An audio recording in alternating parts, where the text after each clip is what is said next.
Swear to it, but I think we are. We are here again for Ask Me Anything, and apparently, I want to believe. What is today? January 19th, 2021, and we're off to a roaring start. How's it going? How's it going, King Kothar? This has been an insanely productive year, and we're only 2 weeks into it. So I intend for us all to keep this level of productivity going until the very, very end. We're not going to crap out by like February. That's that's the hope. How's it going to Kadora? So it's January 19th. We're here for Ask Me Anything. I am 𝚃𝚛𝚘𝚕𝚕, the head troll. Here to yammer on for 45 minutes to an hour and answer whatever questions may be posed. How's it going, Epi? Hope you guys are doing well out there. COVID's kind of rolled through again. Christina Stiles, who we just hired to do some editing for us, she got COVID, so wish her a speedy recovery. I think she's in like day 12 of it or something like that. This is not a good sign. I do not have the choice this time for a low video quality. Tim, I give you 7 minutes. 7 minutes and you will be stricken from the rosters. Well, if you need some assistance, I am looking for... There you go, King Kothar. We will see. We'll see what crops up. We're always in need of editors, I can tell you that. I'm constantly in need of editors. There's so much work going on that it's just, I don't know, it's just crazy. Doing well. Where the hell is Kim Hartsfield? What happened to that guy? You know, Kim wrote for us. What did he write? Classic Monsters, and then he wrote one adventure, and then I tapped him to do the Gods book. You know, just Gods in general. And he kind of petered off and didn't finish that. So I hired him to do another big dungeon, and he kind of petered off on that. And then he went to creative writing school, and then he switched careers and. I talk to him once in a while, but but I think Kim has moved on. You know, writing this stuff can be it can be a little onerous at times, and it gets a little bit I don't know. Gary hated writing adventures, if that means anything. He absolutely hated it. There just wasn't much to it. And as you guys know, most of us, I mean, how often do we run an adventure by the written book? You know, we deviate so often that. It's hard to write it down. You know how when you're running a game, you know how you would do it, but you don't want to tell the DM, CK, GM, whatever. You know, this is how you do it. This is how you, because then you end up railroading. I don't know, but I think it proved boring. I'm not sure. They're much more fun to read than. Though I enjoy writing. I'll be honest with you. If I have time and there's not 400 other things on my desk, I actually like to sit down and write about a 10 to 12,000 word adventure. Put some backstory in there and all that crap. I was able to get over it. Let's see, I missed something here. How's it going, Lord Dalius? DM, how's it going? King Kothar. All right, reach out to Chuck, Kothar. Or Tim, actually. Reach out to Tim. I was able to get over it. It sucks, but at least me and the family pulled through. Oh, so you had it too, Effie. I guess that's right. Yeah, no, it's, Todd had it, and Todd had 0 symptoms whatsoever. One of my wife's employees got it, and she was swept off her feet and knocked down, so it's just, I don't know. How's it going, Ultra Magnus? Didn't he do the he started that DM. That's actually the last project we work on together. He did about, I don't know, maybe 10 or 15 of those Demons Devils in there, and it kept getting pushed back, and, it did whatever, and I eventually took over and finished Tome of the Unclean. So that's probably 1 part Hartsfield and 3 parts me, or something like that. So I believe his name's on the book. It's draining, absolutely. Adventure writing is not intuitive at all. No, and it's kind of, you got to figure out, it's just lots of little things. And then like Davis will write them, and we have to go in and change a bit of Davis's stuff because he games so harshly that it's not, harsh isn't really the word, but unforgiving that it doesn't play out that well. There it goes, and a lot of tables. Jiminy Christmas. You have to include so many details you've never bothered about. Exactly, because stuff you're going to do as a GM, you're just going to do it. right? But it's got to be plugged in there, and yeah, it gets it gets that way. It's making me feed pause for 10 seconds, play for 10 seconds. I think Twitch is arsing around because it's made several other streams. Well, that's interesting, Lord Dalius. I haven't watched any Twitch in about a week or so. I've been so busy, but I don't know. I will tell you this: the TLG PayPal account is acting all wonky. I'm not sure what's going on with that. Had some weird crap in my insurance today. What other software? I've had about 4 or 5 software packets. Just it was like it was 1999 Y2K all over again when we switched to 2021. A whole bunch of software didn't seem to be working. It's probably my fault, but there you go. I'm a great spell checker. Yeah, I can't spell for anything, and even my spell checkers quit. My spell checker doesn't even try to catch it anymore. It'll underline the word is misspelled, and then if I don't fix it immediately, the underline goes away. My spell checker quit. It's like, Steve can't spell anything. I'm done fixing it. And I'm going to lie, I don't think I've even played 50% of a single adventure module. I doubt I have either. I used to buy them like crazy back in the 80s and whatever, but I only bought them for maps. Occasionally I would use the stuff that's in there. Once in a blue moon, but mostly I'd buy it, look at, I want to use this map, and then I would take the map and run with it. But yeah, it's one reason, and Peter and I have started on this project about 800 times, just a book of maps. Just a huge book of maps with maybe a paragraph or two of description of what type of dungeon this thing is, or what have you. If we could ever get caught up, Peter and I would be putting all kinds of interesting stuff in. But, adventures are interesting. They're good for ideas, but beyond that, they get kind of, they all seem to be coming down as high def with no other choice. Yeah, I don't know. That means Tim's already gone. I doubt Tim's even still here. Wait, no, there he is. How's it going, M5? Yeah, no better as TLG Tim. Yeah, it's weird. Sometimes I can choose, others I can't, but all I can do is see Steve frozen. Nobody needs to see that. Okay, Steve, but for nothing, Twitch issues this past week. Yeah, I'm telling you, there's something. It's Y2K. Y2K's misplaced. How's it going, Canadian Ancient Gamer? Thank you for the subscription, Willie. Yeah, I don't know. I can't tell you what's going on. I can't remember what the other software that was glitching on me.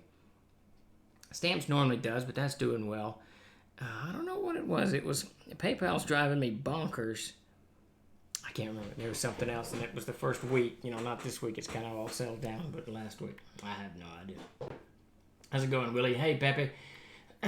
Let's see. I was getting ready to send my ASP to a nasty gram, but several other folks have also mentioned it to me. I will revert it to a more harmless, smarmy gram. Yeah, there you go. Yeah, it's just all. The warranty expired. There you go. Have you ever subscribed, or do you subscribe to Medieval Warfare or Ancient Warfare magazine? I've never subscribed to any of those magazines, but I can't tell you the titles anymore, probably those are 2 of them. Through the 80s and 90s, I read a whole bunch of historical magazines. Of course, I was working on my master's degree and my PhD and all that crap, and I have a huge passion for history anyways. So I used to pick up, I would go to wherever I could get them, and, whether it was Walden Books or, now it's Barnes & Noble, but what were the bookstores? There were the little bookstores. There was there was Walden Books, had bookstores in like malls before the big, huge shoebox bookstores. So Walden Books, there's like 3 of them that you could pick those things up in. Yeah, I love them. I love anything that even, any kind of history. And even if it's a light history, I'm okay with that. I steal ideas and maps and then throw the rest away. Yeah, that's bad. I think we need to do a poll who actually uses the modules. Davis could probably write his next one and just put blah, blah, blah, blah, blah. Whole blocks in there and see if anyone got it. How's it going, Perry? Glad you could make it. A book of maps would be cool, and a book of castles. We're actually pretty deep into the book of castles. But basically what we're trying to do in the book of castles is Peter's going to draw the castle artistically so you can see it, and then he's going to do a diagram of the castle the way it's laid out so that you can play in it, and then I'm going to write like a page, maybe a half page of what the castle, its purposes, what it's based on, blah, blah, blah, blah. So you can just grab it and roll. A little bit of information, and here's your illustrations. Tome of the Unclean 2. You know what? I'm not sure I'm going to handle this because I know for the first time in several months, I was able to take the afternoon and focus on writing. I worked on Gods and Monsters of Air, specifically The Cloak of Red. Did that for about 3 hours, and I'm hoping that going forward at this point, I'm able to do that pretty continuously throughout the year. And one of my objects for doing that is, one of my objectives? No, is that the right word? Whatever. Is to work on Abstract. That's really the Planescapes, Gods and Monsters, and Abstract is all at the top of my list. And I know that when I'm writing that book, when I'm writing those books, it's going to be another, how many have I done? 5? So another 14, 16, another 16 levels. I'm going to create an absolute ton of devils and demons that go both in Abstract and the Wretched Planes. So, and they're clearly not going to be in the Tome of the Unclean, so we'll see how I handle that. Well, whether there's an expanded tome or we do a second one, I'm not sure. Absolutely, and there's all kinds of concepts I have for evil that I want to. There's things I want to take in different directions. In the last 6 to 8 months or so, I've kind of stepped away from traditional tropes of things, and I'm trying to push into just thinking about things a little bit differently.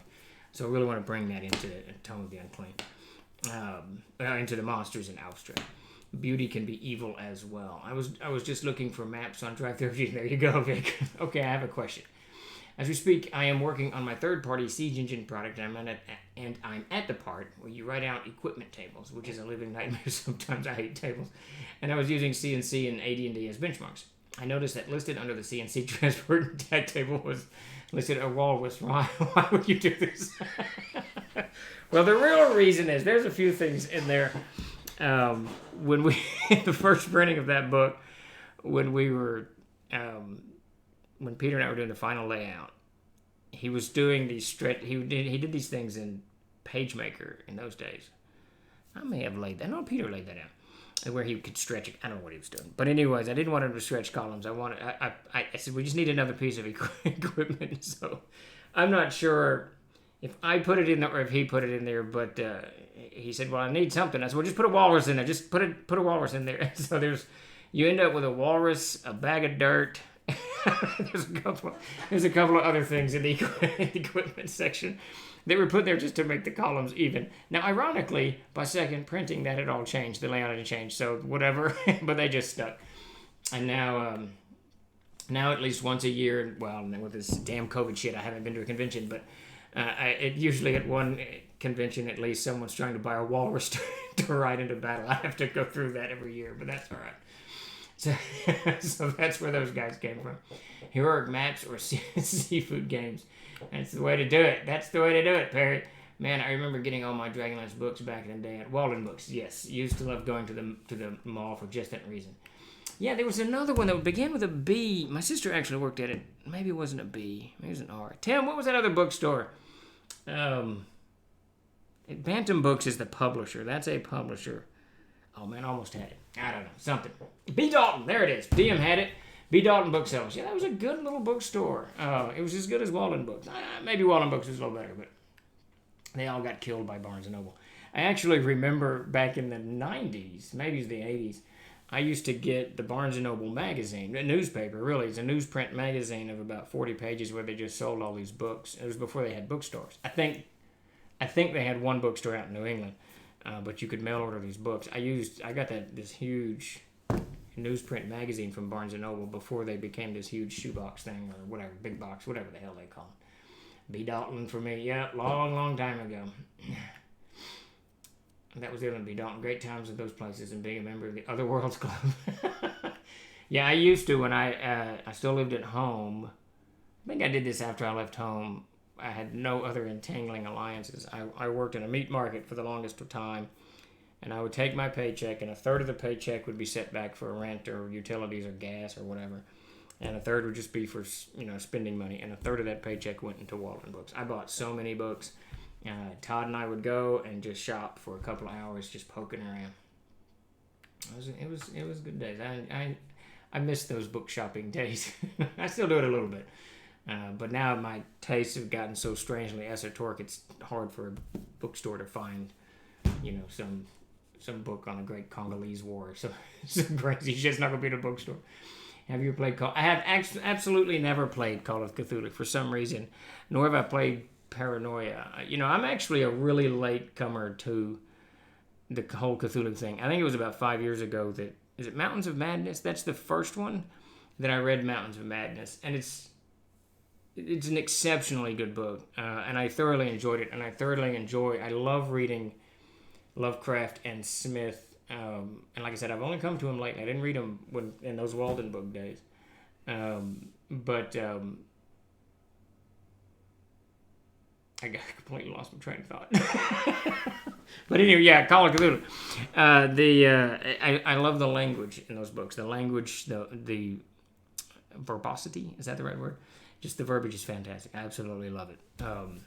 It's good stuff. But I actually never played the game. You misspelled didgeridoo. Yeah, that's another. There's a bag of dirt. Yeah, I got a didgeridoo. I don't know how you spell it, but yeah, that I don't doubt. I actually have one of those somewhere in this stupid house. I got a ukulele and a didgeridoo. Beauty can be evil too. I think I dated. I think we all dated her once. Banton book. Yes, I remember that store. Blah blah blah. You know me so well, Canadian gamer. Ain't green is my color. Had to cheer on the Packers. There you go. Let's see. Didn't the Packers win? I think I saw that somewhere. I had to watch something before the TLG stream started. Mountains of Madness is the longest one. Yeah, I thoroughly enjoyed it. It took me a while to get through it, I'll tell you.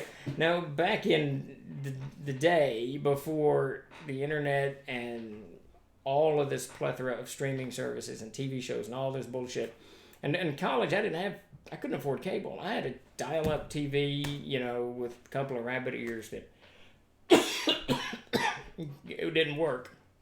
So we would rent videos occasionally, but mostly I read. I spent my evenings just reading all kinds of books. And in those days, I really enjoyed, I can't really do it much anymore, but I really enjoyed Thomas Hardy. I was a huge fan of Thomas Hardy, the mayor of Casterbridge, stuff like that. And that's 19th century English literature, French literature too. I read some of the Zola stuff and some stuff out of Austria.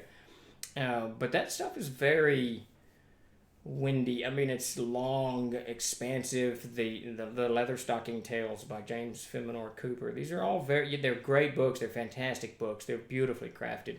The language in them is, just wonderful. But they're hard to read because you've really got to devote a lot of time and energy to absorbing the literature that you're reading. And in those days, I seemed to have more time, or more appropriately, I had less distractions. So when I sat down to read The Mountains of Madness, it kind of threw me back into that mindset. I thoroughly enjoyed that book, but it was long and expansive and descriptive. I mean, very good. But my reading since then has moved into kind of a different mode, and it's not even the reading because I read a lot of history books. It's the distractions. I allow myself to get distracted by all kinds of crap. I got to tell you, one of the things I've started doing, this piece of shit, it's always near me, and that drives me absolutely bonkers. I don't like talking on the phone. I never have, even when the phone was attached to the wall. But I noticed last year that I would sit there watching whatever, Walking Dead or something on the TV, and when there was a slow part or I was a little bored, I'd just pick up this phone and start looking at something.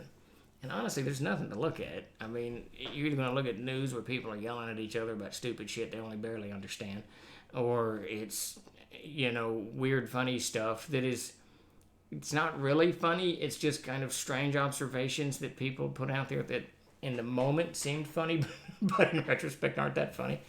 And so there's just not that much on the internet that should be drawing my attention, at least for me. And so I've started, I'm not succeeding well, but I've started to distance myself from the phone when I sit down to watch TV or read a book. I don't want the phone anywhere near me. It's very, very interesting. Steve, what do you think of Drive-Thru's move to drop Saddle Stitch titles? Does that affect TLG at all? It has no impact on us. We actually dropped Saddle Stitch a long time ago. We have our own print shop here, and the saddle stitching requires an entire component to go with your printing equipment. Whereas Perfect Binding doesn't. Perfect Binding is its own equipment in and of itself, but the saddle stitching side of things, it jams all the time. It causes all kinds of problems. There's cutting problems when you're trimming the book down. It's just, it required so much kind of specialty work to set up the saddle stitching. If you don't have one of those very large pieces of equipment that does that specifically, that we abandoned it back in 2010 or 2012, something I can't remember, something like that. And we went to an all perfect bound. So I'm really not surprised that Drive-Thru is doing that. I'm a little surprised they haven't done it already. I noticed that some of the other smaller printers that we use, they don't even offer saddle stitch anymore. So it's it's interesting, but it'll have zero impact on us. We don't print anything through Drive-Thru. Once in a blue moon, Tim and I talk about it. I think we've done a couple of experimental books, mainly with the hope that people overseas, outside the United States, or in Canada or Mexico, wherever, could download the book or to have it printed locally, and they wouldn't have to pay these absolutely ridiculous shipping fees. Speaking of which, I got to do a refund.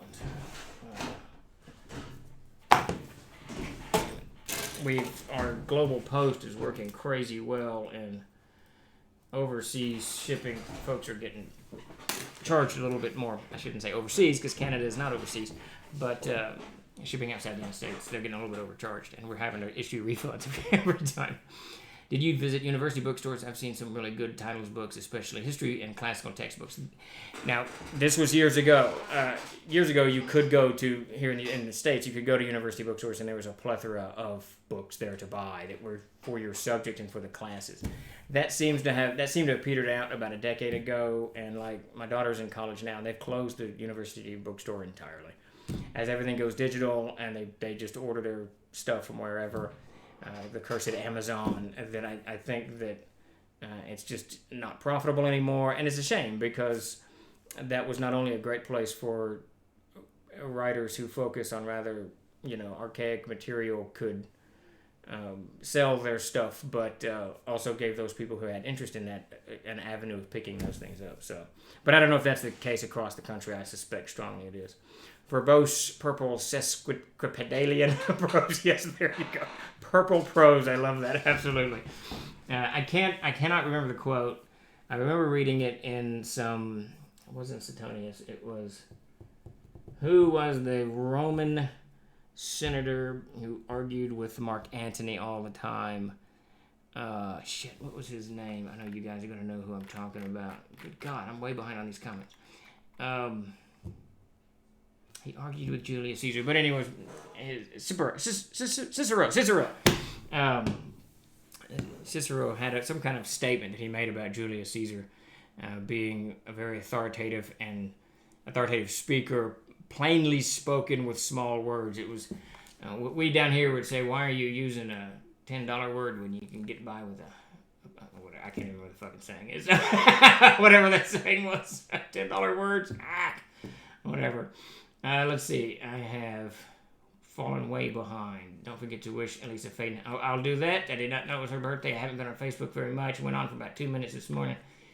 Trying to move everything to Discord. The period of modern history was brutal. That period of modern history was brutal. Did you visit University? Blah, blah, blah. Yeah, I'm not sure which period you're talking about. The classical? Yeah, no, it was brutal. It was insanely brutal. And let's see, their printing is doing it. They kind of have to. They're no mention, blah, blah, blah. Sitting down with a cold one, Dr. Pepper. There you go, clever. How's it going, Lord Gazumba? That's a smart move. I get distracted by my phone all the time. Yeah, it's too much. And I'm not even looking at anything. If I was looking at something interesting, at least my wife will play a game on her. If you look at my phone, there's literally no apps on it. There's nothing on the phone. There's nothing for me to look at.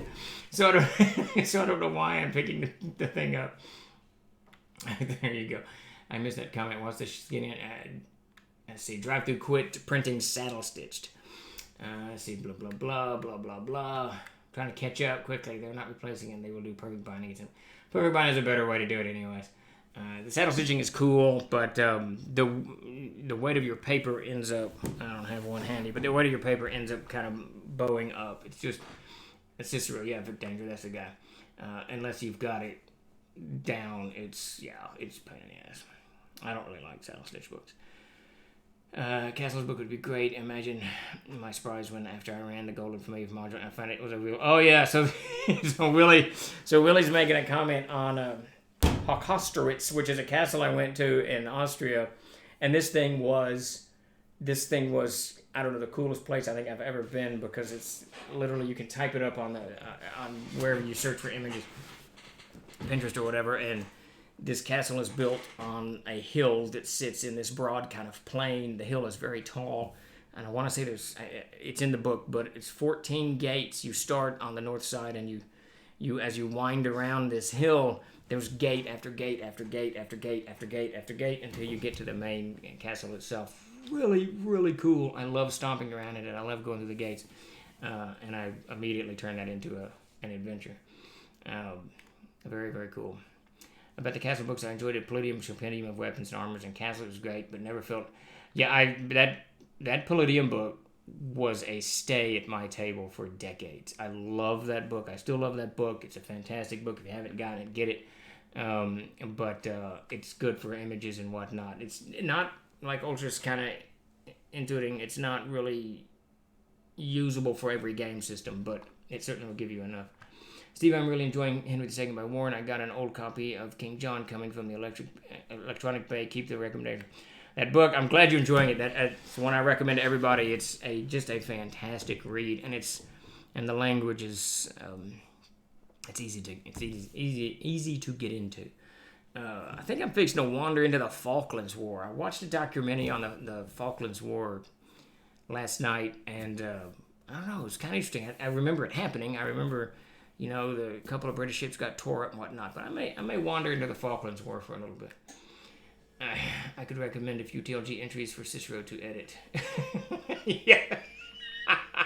There's probably more than a few. That's good, Lord Gazuba. I'm glad things are well. Shipping fees are crazy. That would be nice if TLG could contract a Canadian printer. Yes, that's one of the things that we want to set up, that we have wanted to set up to drive through RPG, because the shipping is just stupid. It's just stupid. And especially I've been over this, I think I go over this every stream, especially to Canada and Mexico, it should not be this expensive. It just should not. It literally is just across the street. So, it's just ridiculous. You know what stupid drive through RPG sells? The classic white box version of original Dungeons & Dragons has the ability to do a print on demand, but is unwilling to print OD&D. Well, that's just bizarre. I don't know. I don't get into that stuff. Yeah, that castle, Hostowitz, is really, really cool. Check it out online if you can, guys. It's really cool.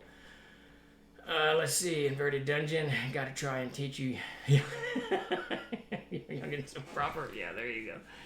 And did you get to see the crypt in Vienna where most of Yes, I did, Vic Dangers. Very, very cool. I did a couple of things in trips to Vienna. I studied Austrian German in Klagenfurt for 3 months, and every weekend I would head, not every weekend, but most weekends I'd head off to Vienna or poke around the countryside.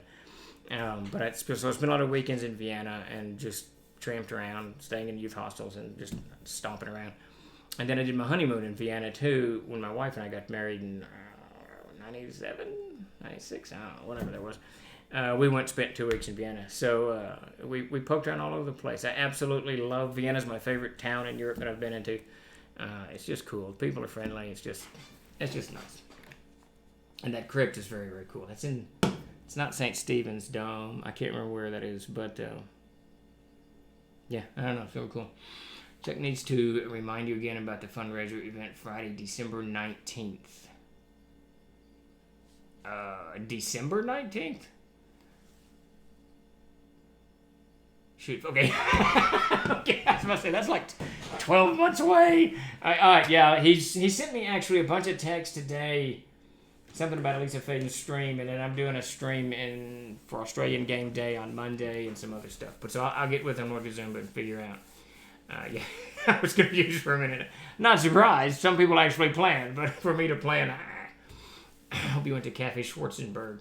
That doesn't sound familiar, but I may have. I ate a lot of goulash on the bread. It's something we in the States don't get to appreciate. You know how in Europe you could go to a pub that's been in continued operation for 1,000 years. Like, what the hell? Yep, no, we don't got that here. Hey, we're creeping up on it. Surely there's some stuff up in Maine or, up in Rhode Island that's been open for a while. Maybe not 1,000 years, though. Yeah, a little bit younger over here. I like Europe. I like poking around Europe.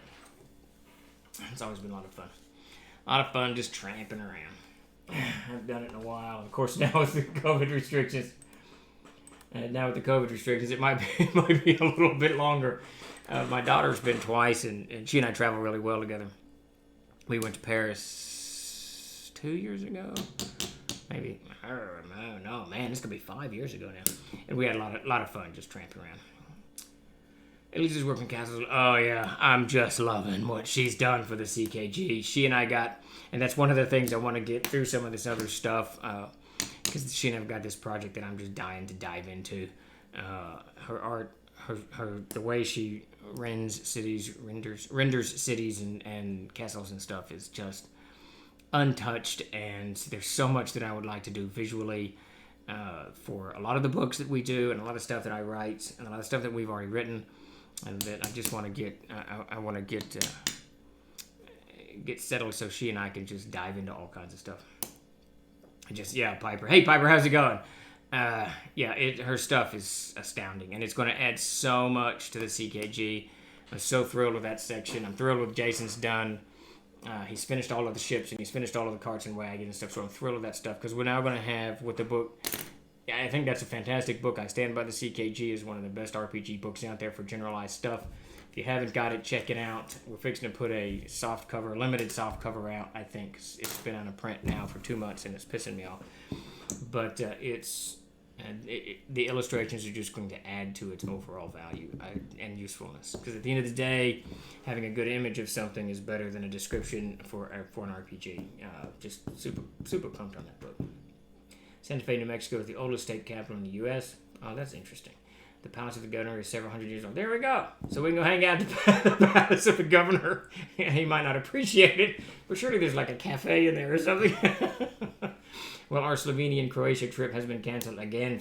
Yeah. So my daughter, she one-upped me. She didn't go to Croatia. Always wanted to go to Croatia. Primarily because the Croats and the Slovenes backed the Habsburg dynasty pretty fervently, which I thought was pretty cool. But the Croatia has always just fascinated me. I couldn't tell you why. But she didn't go to Croatia, but she did go to Slovenia. She absolutely loved it. She went to Slovenia, Italy, a whole bunch of little countries. Her and her buddy tip-top toddling around. I went to a pub in Dublin that has been in operation since the Vikings. That's badass. Been to several in Dublin that claim the same thing. Really. That's just kind of cool. And you don't doubt it. I mean, things get situated. Those towns have been sitting that way for a long, long time, made out of stone, sitting on stone. And rebuild them a little bit, update the plumbing and whatnot. And some old buildings. Hell, shit's still standing at the Romans built. What's a cathedral made of bones and skulls in Germany? That's in Prague, isn't it? I think that's in the Czech Republic. I don't know the name of it, but King Kothar, I think that is in. I think that's in the Czech. Is it in Salisbury? Okay, I was thinking there's something in the Czech Republic. Something like that. Let's see. What, blah, blah, blah. It would be great to get large maps of some of the castles.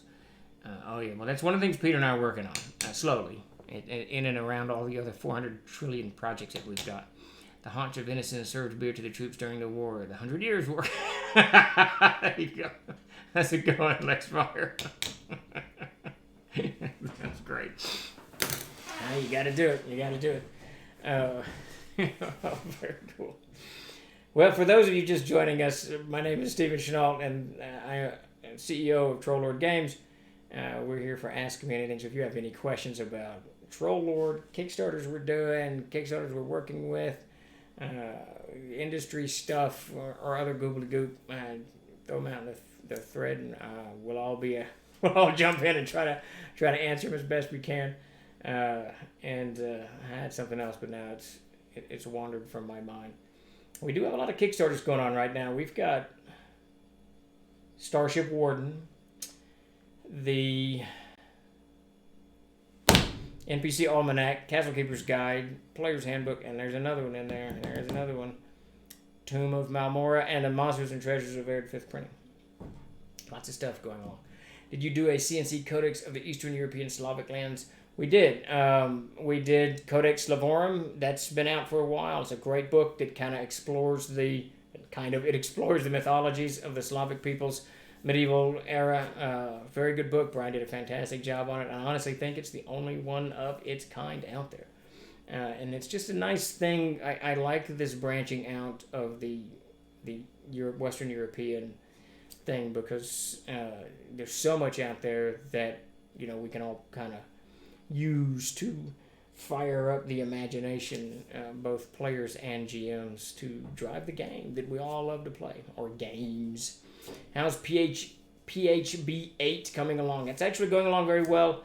I think all of the art is in now. I'm pretty sure there's some pieces. Peter's going to do some big pieces for the final, I know, and he's hit me up for those.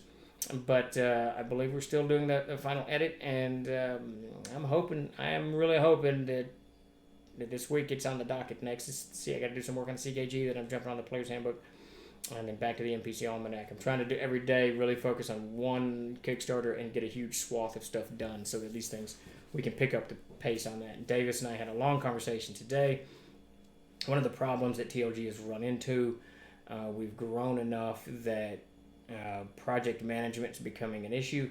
I'm basically project manager on all of these Kickstarters and just the general stuff that we're doing. And as many of you know, the Kickstarters come with not just one book, but 2, 3, or 5. And all of these things have to be put together and assembled and printed and bound and whatever the heck it is that we're doing. So Davis and I had a long conversation. And Davis has an extraordinarily good... He's got a good eye. He's a much better eye for art, layout, and design than I do. It's always been a little bit of a gift of his. He's actually quite a gifted artist when he takes the time to actually draw stuff. So I talked to him today about becoming a project manager for TLG, kind of moving him from what he's doing now, which is primarily writing and design, and into project management. And he is very amenable to the idea. So he and I will probably tomorrow, he's going to be down. We're going to talk about it some. Hopefully over lunch, and if not, in 2 weeks, he and I'll kind of iron that out to help get stuff off of my desk so that we can speed these things up. Because I really do want, I want by end of February all of these projects done, so my field and Jason Vay's and Davis's is opened up for the Planescapes, Abstracts, and all these gods that we're fixed to come rolling out on top of everybody. Steve, will you be adding Haunted Highlands content to World Anvil? The Haunted Highlands, yes. I got to sit down and make a serious decision on when that's going to be fit into the line. Casey's more than happy to do anything to get it back out, so I just need to sit down with him, figure out what we want to do, and get it back into the line. And I may end up doing that one on Indiegogo. I don't know. I haven't decided. It's a big project. We want to break the CKG apart, the CKG for the Haunted Highlands apart, take the adventures out of it, put them into 2 books, maybe some box sets, and roll this thing back out. Yeah, but it needs to be tightened up, and we need some new cover art on that stuff for certainly. Snowform is a killer idea book, real world shit that makes fantasy games great. Yeah, I agree. The more stuff that's grounded, that gives your game that kind of taste of authenticity. I mean, let's face it, when you're reading the Lord of the Rings, the reason that everything feels authentic is they're making allusions to, the characters make allusions to things that happened in the past that you may not know about, but it gives it an idea of just authenticity, and that's what those Codex Mythos books do. I have the hardcovers. Would love more maps. Yeah, Peter and I got to get on top of that. And Elisa.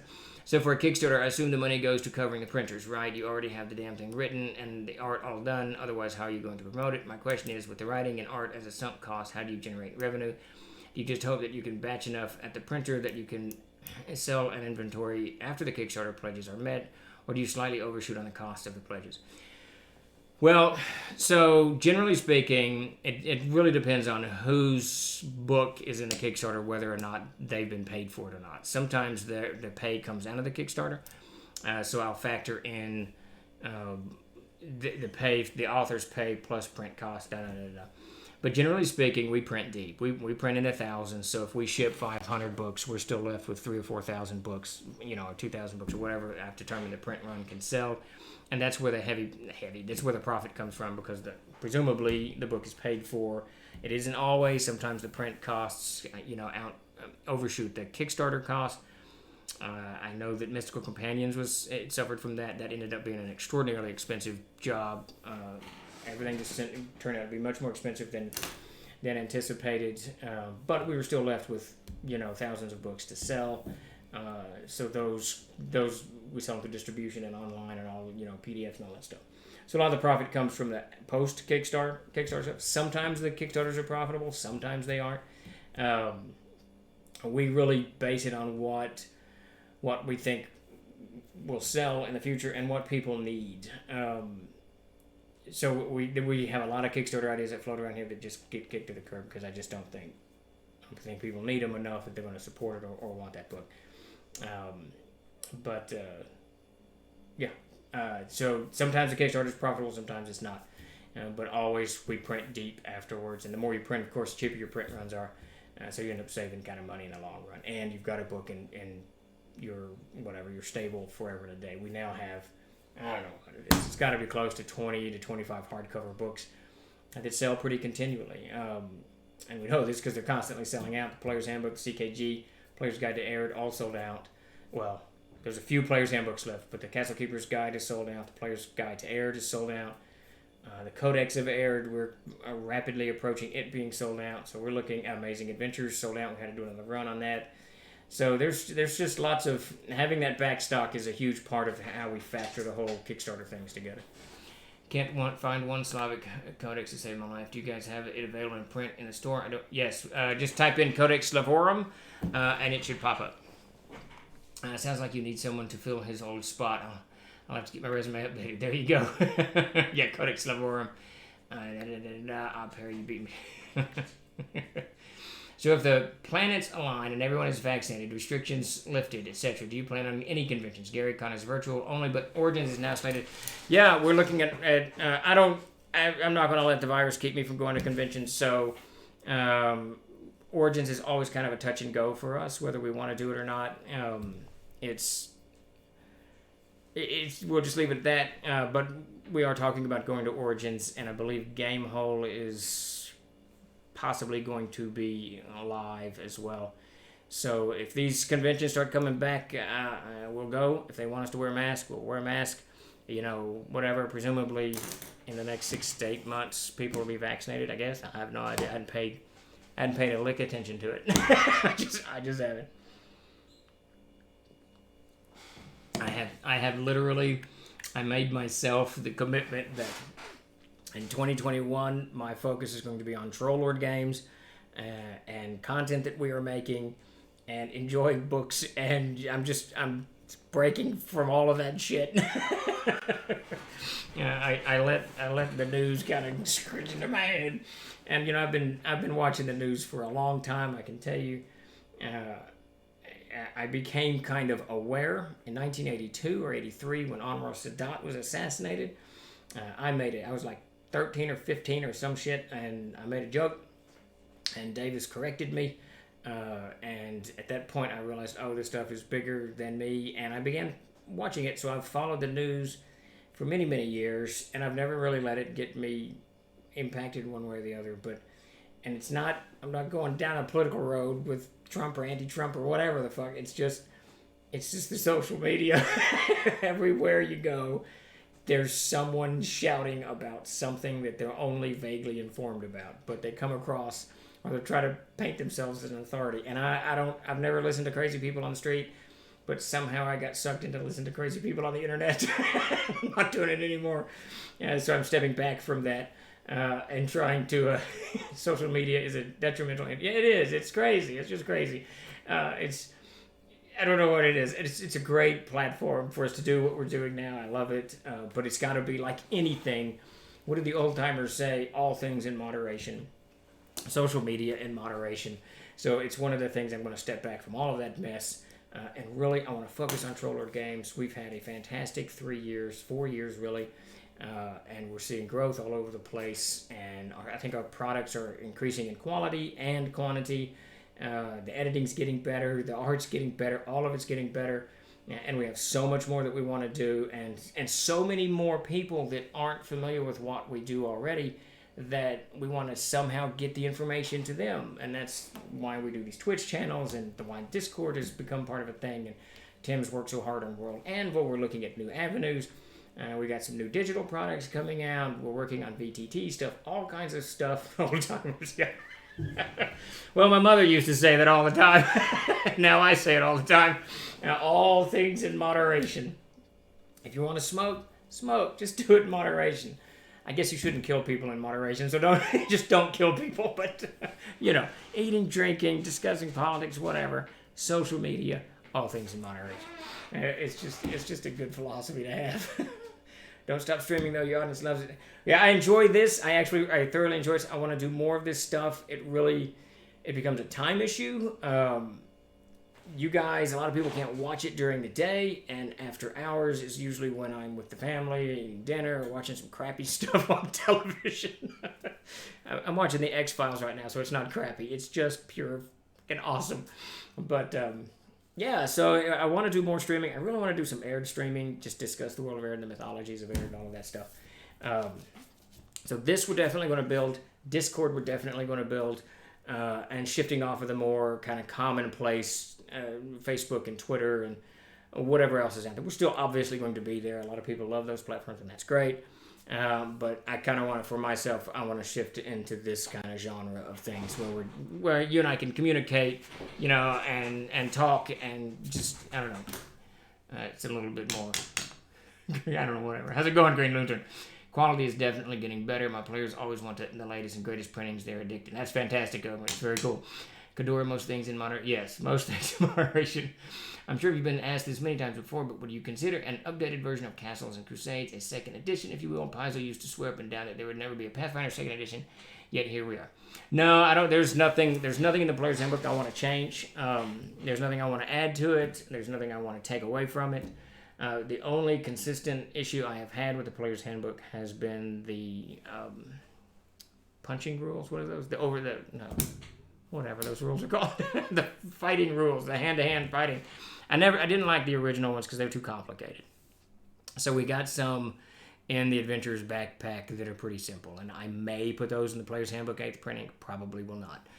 Just leave the PH as it is because so many people are using it as is. So there will be no second edition anytime in the near future that I can think of. The only thing that we've ever thought about, and by we I mean Davis and Mac, it wasn't me. I committed to you guys years and years and years ago that there would never be a second edition, and I try to stand by my word. But Davis and Mac developed. So in the early days. You probably remember this. In the early days, we sold the game as one mechanic to rule them all. One mechanic covers the entire game. Well, that's not true, is it? That's just not true. There's the siege engine mechanic, and then there's the combat mechanic. So there's actually two mechanics in Castles and Crusades. Well, about 5-7 years ago, something like that, Davis and Mac sitting here in the office, confabbing, and they developed a way to use the siege engine in combat, and it was pretty cool. They got it somewhere. I liked it. It's really cool. But and Mac and Davis were all fired up. Listen, we got to put this in the Player's Handbook. We can finally do what we had intended to do in the beginning. We can finally have one mechanic to rule them all. Blah blah blah. And I said no. We're not doing that. Had you come up with this idea 5, 7, 8 years ago, that would have been fine, but not. So it may end up landing in the Castle Keeper's Guide at some point, or whatever. But as it stands right now, no, I'm very, very happy with the Player's Handbook. We're heading to our 8th printing with no substantial changes. I mean, I know from 4 to 5 we added a bunch of spells, and then we changed names in the monk, and we did change the barbarian a little bit, but it didn't change the game or the nature of the game. So it'll stick as is. Even game books, I don't know if I can moderate this. Well, there's that. When I say all things in moderation, that's my wife will say the same. Well, what about history books? What about your books downstairs? Well, not all things in moderation. Things that you like in moderation. Things that I like not in moderation. And she didn't buy it. And the game is, yes, I agree, Clever. TLG can always patch some rules in subsequent printings to theoretically. Yeah. They were pretty excited by that mechanic, and it was pretty cool. I liked it. It was good. I did not have any objections to it. If you make one unified CNC mechanic, the universe will retract it in itself and then see, there you go. So we can't do it. It really needs to go in the CKG. And maybe we'll get that in the 4th printing or 3rd printing. Is that what we're doing? Is the 3rd printing? I can't remember. 5th printing of the monster book. Third printing of the CKG. I can't ever remember that. Yeah, there you go, Ultra. It is in moderation.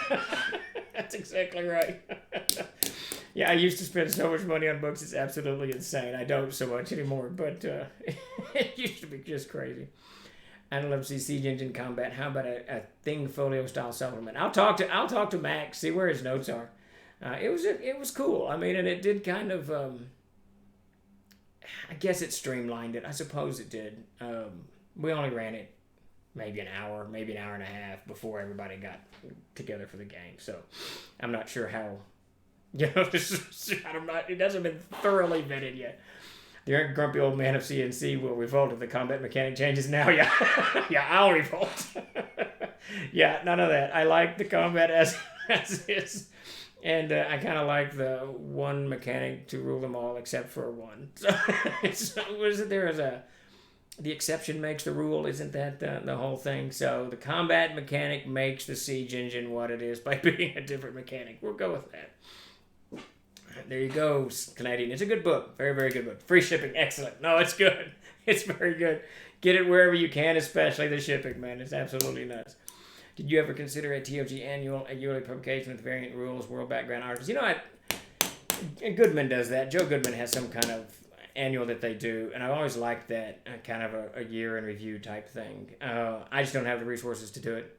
It would be kind of cool, but it's a lot of work putting all that together and laying out, formatting it. We're probably talking 3 months of off and on work on that, and we're so backlogged that I'd love to bring the Crusader Journal back as a quarterly, but again, it's the same deal. There's just so much work that goes into it. See, the fact that laying siege to a castle uses the combat engine instead of the siege engine is a crying shame. It is kind of, isn't it? Maybe we should do the siege engine combat just for siege engines. There you go. Pull a TSR and have advanced CNC. There you go. Advanced castles and crusades. Yeah, I think almost right. There would be a revolt, and it would start with me. I hate learning new rules. That's probably the biggest safeguard that the original CNC rules have. Is I hate learning new rules. I don't wanna learn it. And so we just stick with what we got. SC and Lisa's map, the Castle Keeper's Guide is Greenland, and it is through the roof fantastic. And she did the cutaway. I love the cutaways. I love those things. You see them all over the place where they'll have people on floor 1 and floor 2 and whatever the hell, doing whatever the hell they're doing. And it gives you a really good visual of the space as it was used. And even if the artist isn't completely accurate, minimally it's going to fire up your imagination to allow you to kind of flesh that out with the way the space was used. One of the things I always have trouble with, and I've been in a few castles, not a lot, but a few, is figuring out how you get from floor 1 to floor 2. It's always, is it a hatch? Does the door go into a hallway? Then there's a door to this, and then steps keep going up. There's so many different things that the cutaways are really cool in explaining that type of stuff. So I really like that. Joe Goodman has plans to release an annual for years. To date, only one. Oh, well, I thought he did it every year. Well, that makes me feel better. I love Joe. Joe's the most organized of all the game manufacturers. Love him to death. So if he's only put out one, that's not too bad. I was also able to get a copy of Death and Life in the 10th Century, as you suggested a few months ago. You were adding to my books. Very cool. That's a fantastic book. That book will open. I mean, it's so different because it's not this linear history. It just opened up my eyes to all kinds of things that were going on in the Middle Ages, in the 10th century that I guess on an intellectual level you're aware of. People still did things, but when you're reading about the things that they did, writing plays, this nun in a monastery writing plays, and she was very popular in southern Germany, you're like, wow, this isn't as I envisioned it. So that's a great book. Has trade just been finalized for PHB? I'm like, it's not been finalized, but I don't I don't want the logos to spoil those paintings.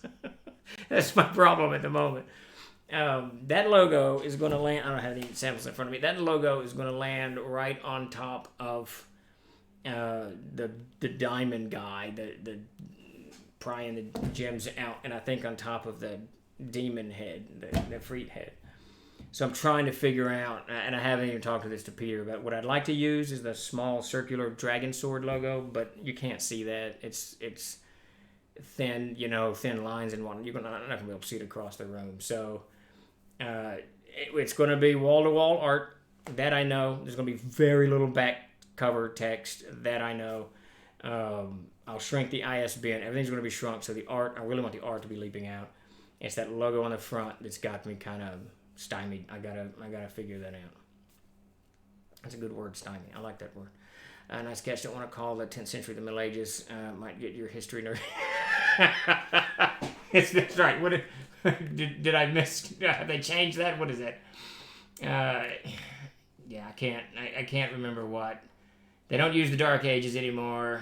The medieval period. I can't even remember how they're broken all up. And of course they changed the thingamabob. What is it? AD and BC. It's BCA now, before Common Era, I think is what they changed to. Those were Dark Ages. There's a great Twitch episode on top 5 books that Steve recommends. Yeah, that's buried around here somewhere.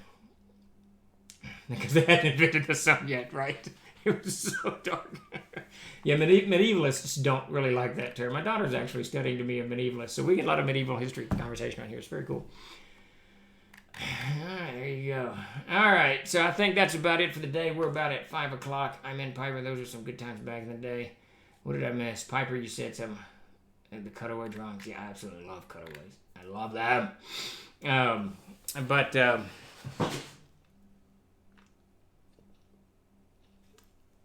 Yeah, we're seriously talking about Origins. I just found out about a week ago that they're doing live, so I want to support them, get out.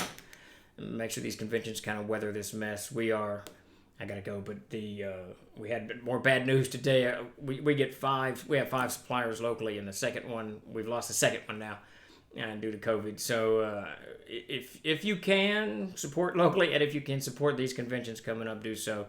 They got a hard slog coming ahead of them. You seem to be very busy. Do you ever get time to game? Actually, yes. I've started up a game on Tuesday nights. It'll be here in just a little while, in an hour or so. I'm running my sons and nephews through some madcap adventures. It's very cool. Yeah, but we are insanely busy. It's one of those reasons that I'm stepping away from just hanging out on the internet looking at stupid crap. And do you know how many hours I spent just watching YouTube? Just stupid crap on YouTube. I mean, there was those videos called People Die Inside or something. Just people doing stupid crap that make them feel bad. What am I doing? I was sitting there, King knows, I was sitting there after Christmas watching, it was just stupid. And I was sort of engaged, I guess. But I stopped and thought, what am I doing? Would the 25-year-old Steve look at the 50-whatever-year-old I am, 53-year-old Steve, and go, dude, come on, what are you doing? He would knock the crap out of me. So it's time to really focus on TLG and hit it like crazy. Yep, I'm with you, Clever. We gotta clock out. That's it for AMA today. I'll be back on Thursday for GM's Tricks of the Trade, and join us. DM will be running a game Thursday night. I'm actually going to try to pop in the after hours of that and join the conversation if I can. And then there's Haunted Holler miniatures too. We got lots of stuff over here, so please come back, check it out, and we'll give you more. So good stuff. Thank you all for showing up. Thank you, Onward, Clever, King Kothar, Ultra Magnus, Piper, everybody at DM. Sure appreciate it, and we will see you in 2 days. Trolls off. Thanks a lot, Cador. We'll see y'all later. All right, stop stream.